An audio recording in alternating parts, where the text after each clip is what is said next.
Ben Stiller and Christine Taylor recently announced their split after 17 years of marriage, ending yet another one of Hollywood's longest-lasting relationships. For the most part, Stiller and Taylor kept any relationship troubles they may have had out of the headlines. But obviously there were issues, and as with any divorce, there were clues along the way that there may have been trouble in paradise, even for the seemingly happy and private couple. Conflicting priorities. One quasi-official reason that led to their sudden split allegedly had to do with the couple's conflicting priorities. A source reported to People magazine, "It gets hard. He has a very busy Hollywood career, and she's been very focused on being a mom. Despite the scheduling conflicts, the couple allegedly remains committed to being a happy family." Off-screen mood swings.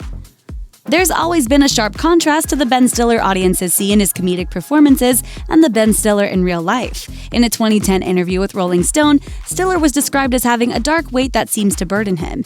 In explaining his disdain for Los Angeles, Stiller told the interviewer, "I was in Century City at night once, and it was such a ghost town, it made me want to slit my wrist." And if that seems dark and completely unrelated to the topic of his divorce, consider this quote from his 1996 Chat With interview, when Stiller said, "I'm just not a naturally cheery person. I'm naturally moody. I know that from people who spend a lot of time with me.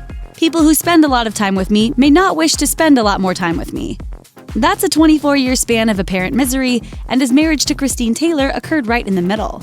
I feel awful. It's horrible. It's terrible. Perhaps Stiller's unpredictable moods had an effect on the marriage in the long run. Dropping hints.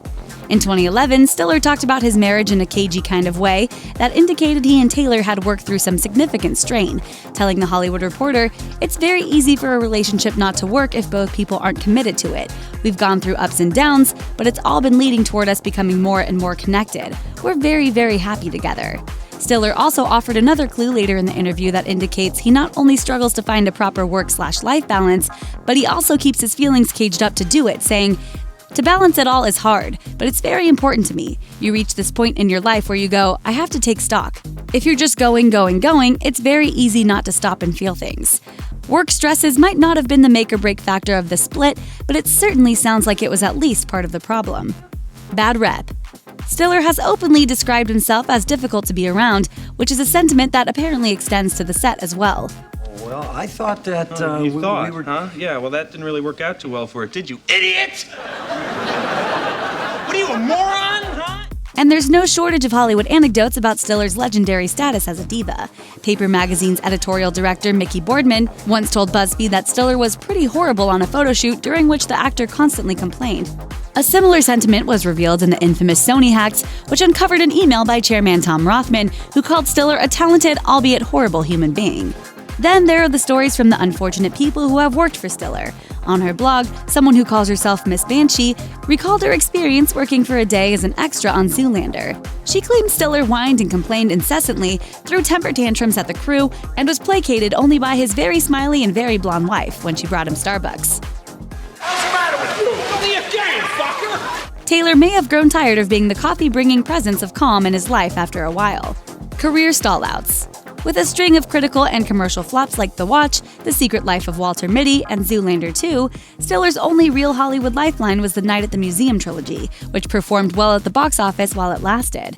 Everything else Stiller has done outside of the popular kids franchise is now generally met with a shrug of indifference, or a genuine surprise that he can put in an emotional performance. Neither of those are good reactions.